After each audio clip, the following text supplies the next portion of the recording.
All right, we have reached the end of the game, guys. The final score is 92-87. Couple of concerning things. Jessica Carter did not get in this game. Morgan Birch did not get in this game as well. I think it's safe to say that those two players probably will get cut. So, yeah. All right. Also, Alex Wilson did not get in the game as well. Again, I think it's safe to say that those players will get cut. Probably. Likely. All right, guys. Let's, as I did with the earlier game, let's kind of do a quick review about this game. Let's talk through it. All right.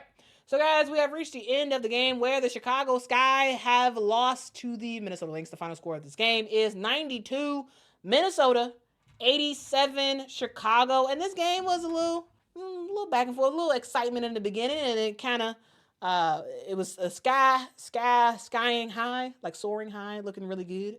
And then Minnesota came back with a vengeance. Sky started making mistake after mistake, bad shots, turnovers, just bad decisions on the court.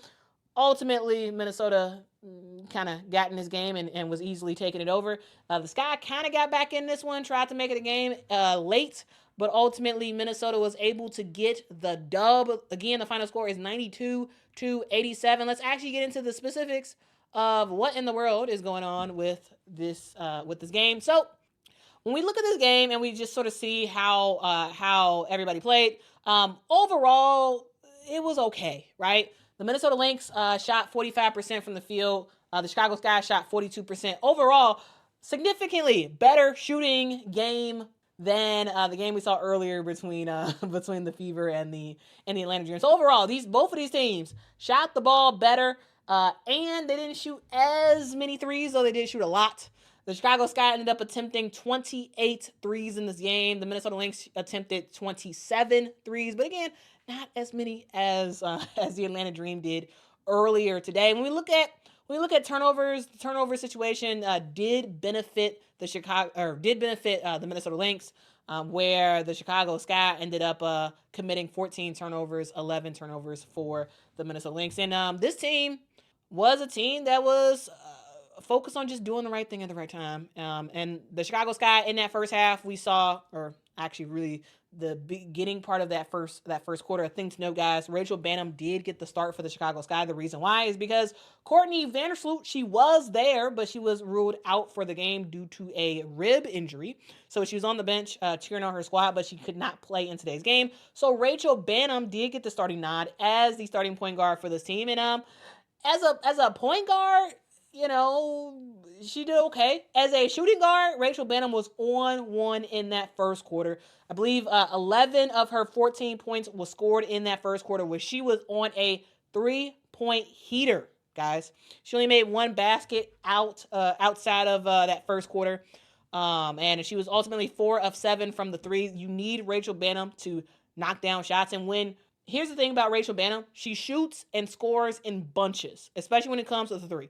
This is someone who can knock down five threes in a game, plus that, you know. She can do a little bit of everything.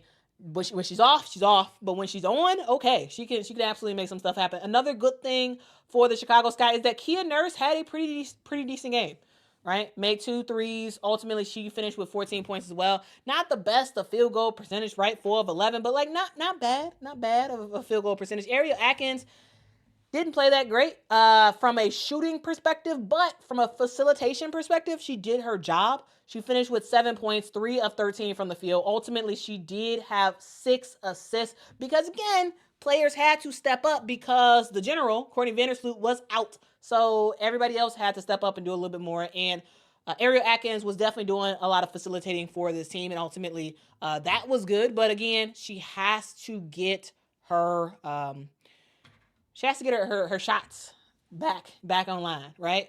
One thing also I wanted to talk about is that the Chicago Sky has to figure out their Camilla Cardoso situation. Here's the thing. They went to her early in this game, and then they stopped going to her. And then in the fourth quarter, when it was like a brief stretch where Angel was playing the point guard position, she was doing her point forward thing, and she was looking for Camilla and getting Camilla involved. That was very, very good, but then it went away from that as well. Here's the thing. Chicago has to consistently get the ball to Camilla. Here's the deal. Ariel Atkins, yes, you traded a significant amount in terms of draft capital for her. Ariel Atkins is great. She can shoot. She can play some defense. She can do a little bit of everything. She's great. However, this team, in order for this team to be successful in the long run, in my opinion, Camilla has to be the focus. She has to be. Because when she was, we saw good stuff. We saw good stuff. In that fourth quarter, and this was against, I believe this was against the starters for Minnesota, so this wasn't the bench players that she was doing this against. I'm like fairly certain this was against the starters. There was a series of like 3 or 4 plays where they gave the ball to Angel, and Angel was bringing up the basketball. What was Angel looking to do? Angel was getting the ball to Camilla, and good things were happening, guys. Good things were happening, and they went away from it. Here is the deal. You need to get the ball to Camilla. Run through Camilla. This game should not be ran through, Ariel Atkins, in my opinion. It should not be ran through Kia Nurse. No, it needs to be run through Camilla. And if Courtney Vandersloot in the game, it needs to be run through Angel to Camilla. And then they can play a back and forth game or like whatever, right? So again, Minnesota wins 92-87. This is a game that I think the Sky could have won. This is a game the Sky could have won. But going away from Camilla, I think is not great. You have to also use Angel in areas that she excels at. And that point forward type of thing is great for Angel. Now, yes, Angel shooting wise was not great, right? 2 of 8 from the field. I did like that she attempted a 3. I did like that. She did finish with 10 points. Ultimately, she only had 3 rebounds because if you all actually watched the game, like if you actually watched it, not just looked at the stats, if you actually watched the game, you noticed that the positioning that Angel was in basically the entire game, she was significantly away from the basket for most of the game. And because of that, her rebounding, the ball it wasn't going near her. So like she was not getting those rebounds, and so no double for Angel Reese today. But besides her inefficient shooting, which she has to get under control, I thought she had a good game. Besides her inefficient shooting, she had a good game because she played as best of defense that she possibly can against a player like a Napheesa Collier, because Napheesa's elite, so it is what it is, right? We also have her doing a really good job facilitating, right? Here's the deal. The thing I want to go to, guys, is this.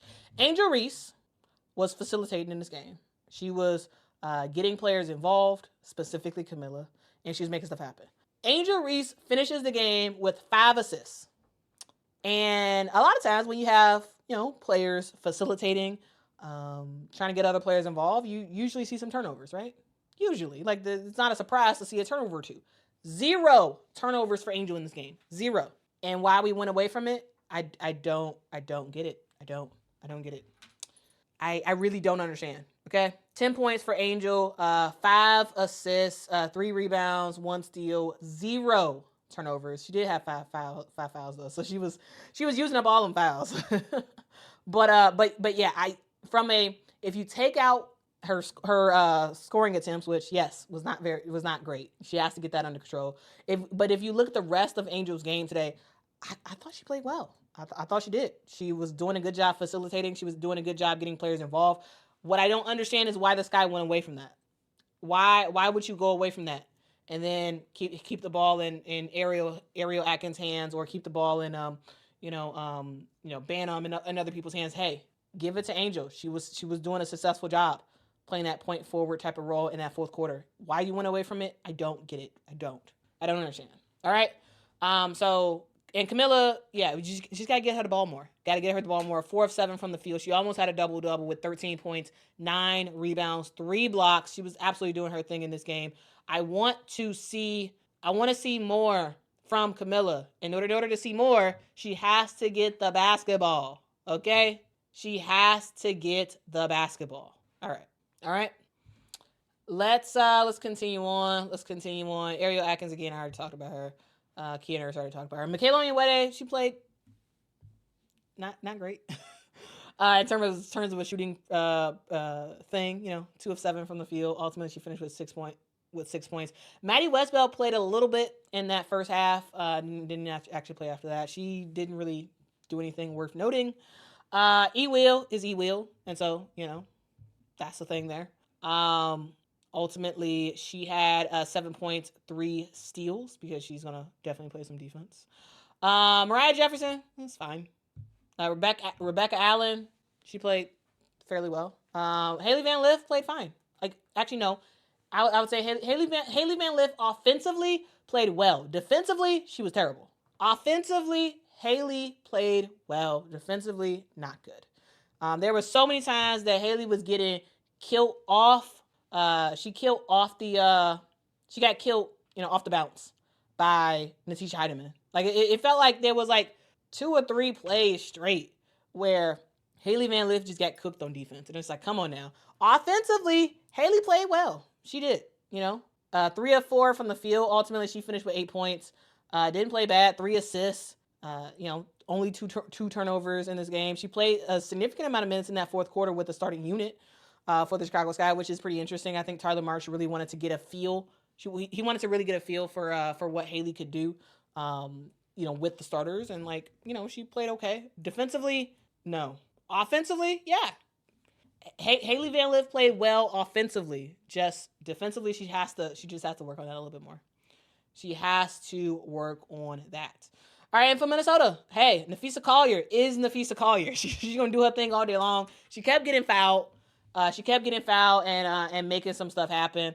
26 points for Napheesa Collier. I mean, it's another day in the office. Here's the deal. In Tuesday's game, Napheesa didn't play well. Today, Napheesa was on. Another player who was on was Courtney Williams. Courtney Williams, y'all, she's a mid-range assassin. She is someone who is very, very, very fun to watch. And yeah, her mid-range shot was falling, right? She shot 50% from the field. Ultimately, she finished with 17 points in this game. Jessica Shepard, I don't believe played in that first game, and so I thought she played some really good minutes. Again, here's the thing with the Minnesota Lynx. This is a small team. Small team. They were using their quickness to their advantage in a lot of ways. Bridget Carlton, BC, didn't shoot that well from the field, but ultimately she ended up with 11 points.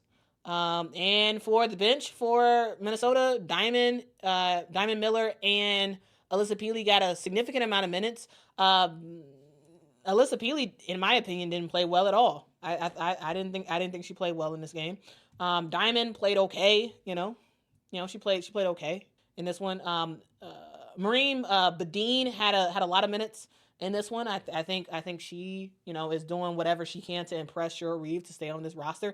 And Napheesa Heidemann, her shot was not falling as much today, but I liked her aggression. The thing I always like about Napheesa Heidemann, she gives it her all just about every single time. She gives it her all. Reagan Richardson played a decent amount of time. Same thing for Grace Berger. A lot of DMPs for actually not really. we all know the status of these people. There's no issues on that front. So a couple of people didn't play, but not a big deal. Anyway, let's just talk through the Chicago Sky real quick. I think it's a horrible sign that Morgan Birch and Jessica Carter did not play in this game. I think they're for sure getting cut either later today or tomorrow or something like that. They didn't play at all. I think, yeah, you're not going to get. And then, what's her name? Alexis Wilson. She's going to get cut as well. The fact that Maddie Westbud only played 3 minutes, the fact that she got in at all is a good sign to at least she's in a better position than Birch and Carter. But yeah, she hasn't really done anything in the games that we've seen so far. Does she make this roster? Probably, because again, this is a team that has actually, hold on, 1, 2, 3, 4, 5, 6. Yeah, they could have somebody else. So we'll see what happens. Oh, I didn't even notice that. Wow. Yo says Jessica Shepard almost with a triple double. Dog, I didn't even notice that from Jessica Shepard. Jessica Shepard did her work so quietly. I didn't even notice it. I didn't even notice it. 10 points for Jessica Shepard, 9 assists, 8 rebounds. OMG. Yeah, those are some crazy stats. Those are some crazy, crazy stats. Wow. 10 points, 9 assists, 8 rebounds for Jessica Shepard. Again, I don't think she played in that first game, but yeah, dog. And it was quiet too. It was quiet. Her stuff was quiet, and that's always kind of fun to see. But anyway, again, guys, the Chicago Sky played without Courtney Vandersloot. They're PG, and they played decent. I would say played decent. Their shooting wasn't terrible. You know, they shot 42%. That's not bad. Minnesota Lynx shot 45%. What the Sky need to work on is their defensive collapses. There were several times in this game where I felt like defensively the Chicago Sky just forgot their man. They forgot that they was playing. They forgot what they was doing on the court. You know, and it just wasn't great. And there were times where they went away from what they were doing. And dog, you just gotta. You got to be better. You got to be better. You have to be better. And we'll see what the Chicago Sky end up doing in terms of like some cuts that they make and some other decisions. But if I can say one thing to Mr. Tyler Marsh, Tyler, play Angel at that point forward more. Play her at that point forward for more minutes because she played well at that. No turnovers. And she was getting the ball where it needed to go. So I need to see that more. And defensively, y'all got to shape up. The whole team has to shape up defensively. Like you have to. There's so many open shots, so many just bad defensive rotations. Like it just, you know, it just wasn't good for the Chicago Sky as a team defensively. So each team has to get better at that. And then use Angel at the point more. And we'll see what happens. We'll see what happens. Yeah, we'll see. We'll see. I mean, I think Ariel Atkins was brought in to be the closer, but you know, we'll see how that goes as the season goes on. We will see. Kamilla says, "I'm wondering when the Sky will announce the cuts." I mean, you see how with the quickness, what was it, the Atlanta Dream announced that they cut. They ended up cutting. Darn it, what's her name? The girl who knocked down a 3 earlier today. She has the same last name as somebody else on Jones, Ashley Jones. They waived Ashley Jones right after the game was over. Like an hour after the game was over, I saw that that the Atlanta Dream has waived Ashley Jones. So like, who knows? We may see some cuts later today. We may see some cuts tomorrow. But yeah, there are some cuts that need to be made. The Sky only really have at this point one position that I really see that's really up for grabs, and that was the position that Morgan Birch, Jessica Shepard, and Maddie Westbelt were all fighting for. And so I think the fact that Maddie Westbelt ended up playing in this game and the other two did not, I think this is probably Maddie Westbelt's game. I mean, this is probably her position to get. We'll see. But yeah. Anyway, guys, that is that. Thank y'all so much for rocking with me. We have seen the Chicago Sky lose. Minnesota Lynx take care of business. And we'll see what is next for each team as we go through. All right, guys, thank y'all so much for rocking with me. And until next time, guys, bye-bye.